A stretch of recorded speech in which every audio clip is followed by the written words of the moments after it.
Les urgences. Les urgences sont en difficulté. En journalisme, on parle d'un marronnier, c'est-à-dire d'un sujet qui revient très régulièrement, trop régulièrement.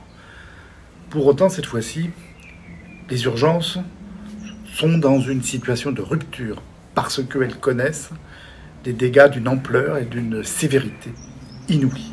En effet, plusieurs services d'accueil des urgences en France ont de telles difficultés que ces dernières les ont conduits à fermer quelques heures, à fermer la nuit, à fermer quelques jours par semaine, ou pour certaines, à cesser définitivement leurs activités.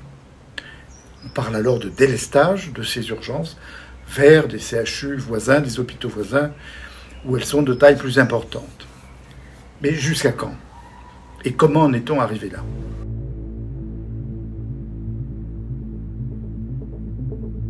Après la Covid-19, les professionnels de santé, qu'il s'agisse des infirmières ou des médecins, ont souhaité avoir d'autres activités, de sorte que, aux urgences aujourd'hui, on manque d'infirmières et on manque aussi de médecins.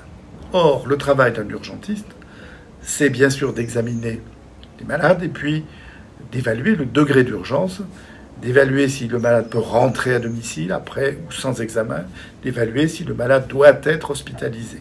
Et on sait que là-bas, on pourra avoir accès à des examens biologiques, à une imagerie, scanner, IRM, et que l'on peut avoir accès, si besoin, à des expertises en cardiologie, en neurologie, en gériatrie. Ce travail d'évaluation devient beaucoup plus compliqué. Ce qui nous amène à ce qui se passe en amont.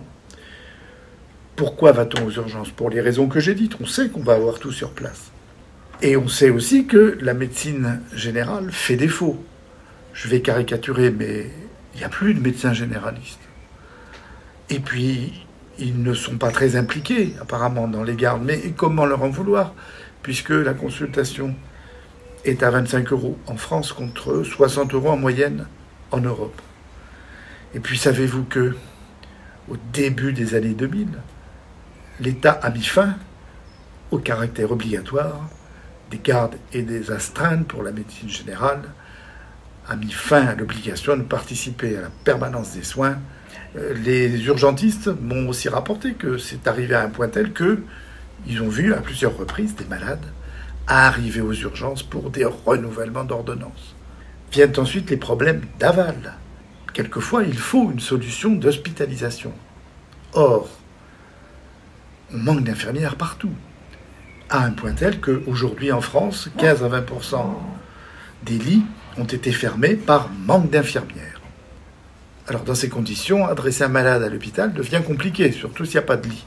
Ces difficultés structurelles qui touchent le service d'accueil des urgences, mais aussi l'amont avec un flux trop important de malades, et l'aval où il n'y a plus suffisamment de lits, font que le système est bloqué.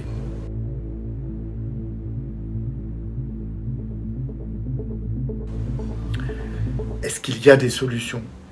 Heureusement, oui, quelques-unes. À très court terme, c'est à nouveau rendre obligatoire la participation des médecins généralistes, médecins libéraux, aux gardes. Et c'est d'ailleurs ce qui va peut-être se produire par décret. Ensuite, je vous encourage à regarder s'il n'y a pas autour de vous des maisons médicales. Ces maisons médicales réunissent plusieurs généralistes et elles sont en général ouvertes jusqu'à minuit. Et elles rendent d'énormes services dans la gestion des gardes. Il faut ensuite que chacun se pose cette question. Dois-je vraiment aller aux urgences?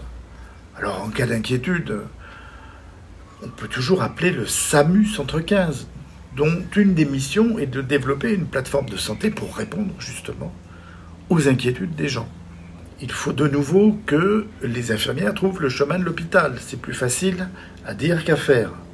Retrouver de l'attractivité pour les jeunes professionnels. Ça passera par des sous, de l'argent.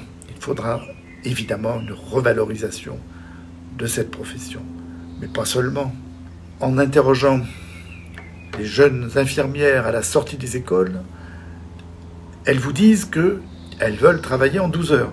Qu'est-ce que ça veut dire? Ça veut dire qu'elles travaillent 12 heures d'affilée Et puis après, elles ont 2 ou 3 jours, ça dépend des plannings, pour rester chez elles, s'occuper de leur famille. Il nous faudra introduire de la souplesse dans la gestion. Il faut aussi revoir leur plan de carrière. On a inventé les infirmières de pratique avancée qui exercent des fonctions médicales. Et c'est une excellente mesure, mais il faudra poursuivre. Vous pouvez ainsi mesurer l'étendue du désastre et toutes les choses qu'il y a à faire pour remettre notre système de santé sur la bonne voie. Mais ça, c'est une autre histoire.